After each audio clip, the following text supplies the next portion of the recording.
आज के इस वीडियो में हम जानने वाले हैं दोस्तों कि एक आईटी कंसल्टेंट का काम क्या होता है ना। आप सभी ने सुना होगा कि आईटी कंसल्टेंट कोई चीज़ होती है जो कि बहुत अच्छे पैसे कमाते हैं, अच्छी जॉब है, इसके लिए आईटी में डिग्री करनी पड़ती है।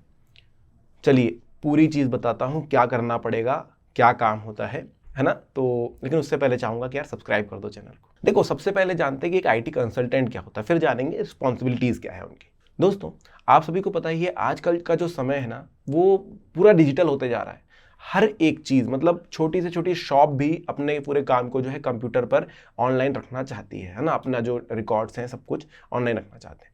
इसी तरह बड़े बड़े बिजनेस भी अपने आप को पूरा का पूरा डिजिटलाइज करते हैं, कंप्यूटर पर काम करते हैं।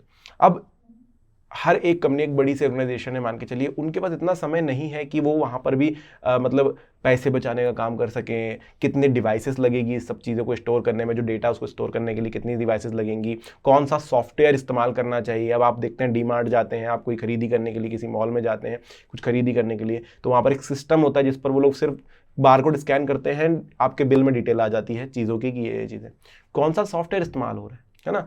तो ये सारी चीज़ों के लिए उस कंपनी के, उस बिजनेस के पास इतना टाइम नहीं है, तो वो क्या करेगा, वो एक ऐसे बंदे को उठा के लाएगा जिसको ये सब चीज़ों का नॉलेज है, सॉफ्टवेयर्स का नॉलेज है, कंप्यूटर का नॉलेज है, इंटरनेट का नॉलेज है, टेक्नोलॉजी का नॉलेज है। तो ऐसे लोग कहाँ मिलते हैं, आईटी में। जिन लोगों ने आईटी में इंजीनियरिंग करी है उनको ये सारा नॉलेज होता है। तो फिर ये कंपनी उनको एज अ कंसल्टेंट रखती है। जो लोग ऑर्गेनाइज्ड होते हैं, है ना, जिनको इन सारी चीज़ों की समझ होती है और आईटी सिस्टम को अच्छी तरीके से जानते हैं। अब इनका काम क्या होता है कि यार आप हम लोगों को समझाओ, हमको बताओ कि हमको क्या करना चाहिए। कंपनी चाहती है कि एज अ आईटी कंसल्टेंट तुम हमें बताओ कि हम कौन सा सॉफ्टवेयर इस्तेमाल करें, कौन सा कंप्यूटर इस्तेमाल करें, कैसे इस्तेमाल करें, कितने डिवाइसेस हमको यूज़ करने पड़ेंगे, है ना, कि सिस्टम में क्या क्या चीज़ें ज़रूरी रहेगी। ये सारी चीज़ें उनसे लेते हैं। और अब सिर्फ यहीं तक नहीं, इसके आगे भी तो काम रहेगा ना। कभी कुछ ख़राब होता है ना, कभी कोई सिस्टम में बदलाव करना पड़ेगा, कोई नया सिस्टम आया वो ज़्यादा अच्छा है तो अपडेट करना है। ऐसे बहुत सारे काम रोज़ाना निकलते हैं।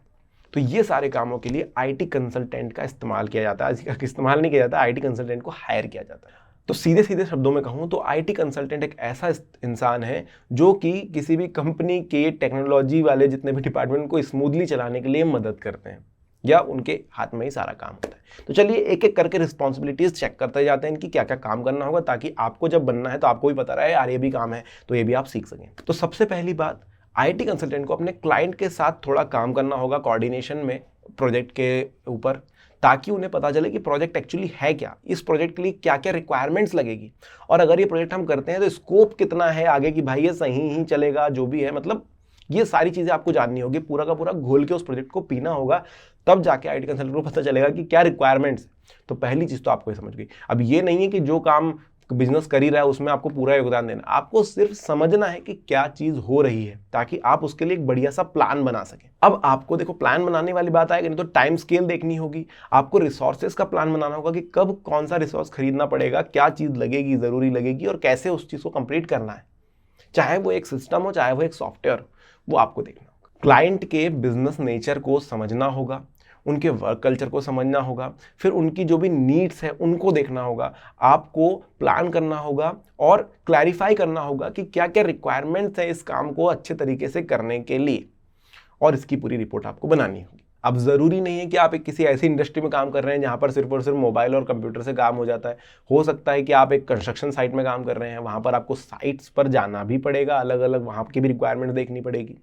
तो ट्रैवल करना भी आपके काम का हिस्सा हो जाता है कभी कभी, रेयरली। आपको ऑर्गेनाइजेशन के जो स्टाफ है उनसे थोड़ा सा परिचय बनाने की ज़रूरत होगी, क्योंकि आप अपने दम पे तो सारी चीज़ें बना देंगे, जो भी आपने सिस्टम क्रिएट किया है, बना दिया है, वो आप कर लेंगे, लेकिन आपको पता होना चाहिए कि कहाँ कहाँ पर मुश्किलें आ रही है। इसलिए आपको स्टाफ में थोड़े बहुत लोगों से कनेक्शन बनाने पड़ेंगे, ताकि आपको पता चले कि कहाँ कहाँ पर कुछ कुछ इश्यूज हैं जिसको आप सॉल्व करेंगे और प्रोसेस को और ज़्यादा स्मूथ बनाने की कोशिश करेंगे। सॉफ्टवेयर, हार्डवेयर और नेटवर्क के जो रिक्वायरमेंट्स है उसको आपको डायग्नोज करना होगा, चेक करते रहना होगा कि सब कुछ सटीक है या नहीं। देखिए, आईटी में आप काम कर रहे हैं, इसका मतलब है कि सिस्टम सही तरीके से चलते रहें, इसकी जिम्मेदारी आपकी है। अब उसमें चाहे सॉफ्टवेयर की प्रॉब्लम हो, हार्डवेयर की हो, या नेटवर्क की हो, या सब कुछ स्मूथली चल रहा हो, आपको ही चेक करना होगा।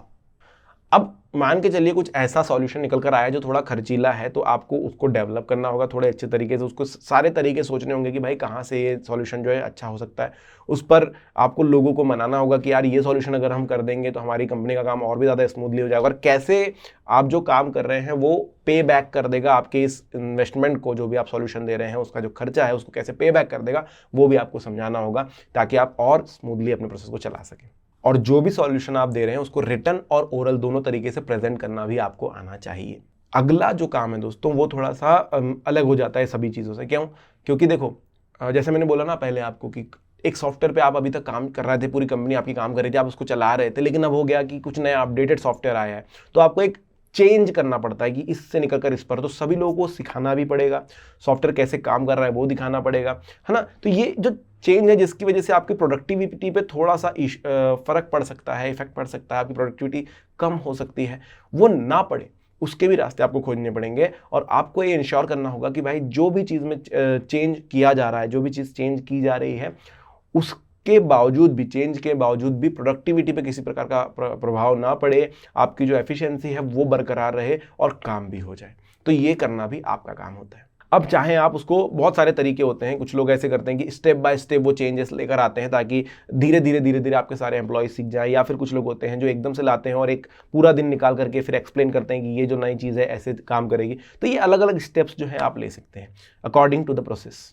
नए सिस्टम्स परचेज करना है तो उसके लिए भी आपको जिम्मेदारी लेनी होगी, मतलब खुद के पैसों से नहीं खरीदना है, ऑब्वियसली कंपनी देगी, लेकिन हाँ क्या खरीदना है, कितने की ज़रूरत है, वो आपको बताना होगा। कुछ नए सिस्टम्स आए हैं तो या नए सिस्टम को डिज़ाइन करना पड़ सकता है, इंस्टॉल करना पड़ता है, तो ये सारे काम भी आपको करने पड़ेंगे। समय समय पर आपको ट्रेनिंग ऑर्गेनाइज करनी होगी अपने यूजर्स के लिए, क्लाइंट्स के लिए, है ना, ताकि आप उन्हें सिखा सके। कुछ चेंज आपने किया है, कुछ सॉफ्टवेयर में अपडेट आपने किया है ना, तो वो आपको सिखानी होगी अपने क्लाइंट्स को, ताकि काम जो है वो सही तरीके से हो सके, और जो भी अपग्रेड है, जो भी अपडेट है, अपग्रेड जो किया है आपने, उसके क्या फायदे हैं वो भी समझा सकें, ताकि जो काम है उसकी एफिशिएंसी ज़्यादा निकल कर आ सके। बात करते हैं सैलरी की, जो कि सबसे मेन मुद्दा होता है। तो बताता हूँ दोस्तों, सैलरी की अगर बात करोगे ना, अगर आपने ग्रेजुएशन की है आईटी सेक्टर में, तो आपकी सैलरी यहाँ पर काफ़ी अच्छी होती है, मतलब 30,000 से लेकर 50,000 रुपये तक आप इनिशियल स्टेज पर भी एक्सपेक्ट कर सकते हैं अपने कंपनी से, डिपेंडिंग ऑन यू आपको कितना आता है। वहीं अगर आपके पास सिग्निफिकेंट एक्सपीरियंस है कि आपने 3 साल 4 साल 5 साल काम किया है इस सेक्टर में, आपको काफ़ी अच्छा नॉलेज हो गया है,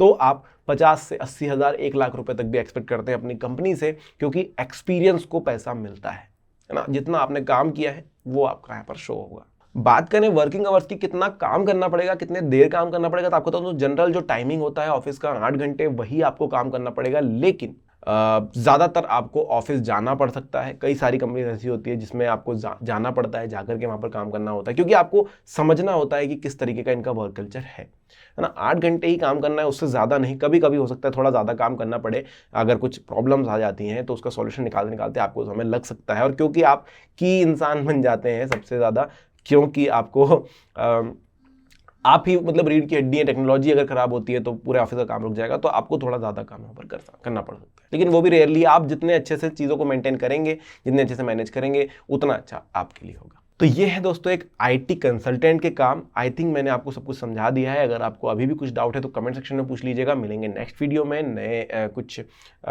जॉब प्रोफाइल के साथ। तब तक के लिए धन्यवाद।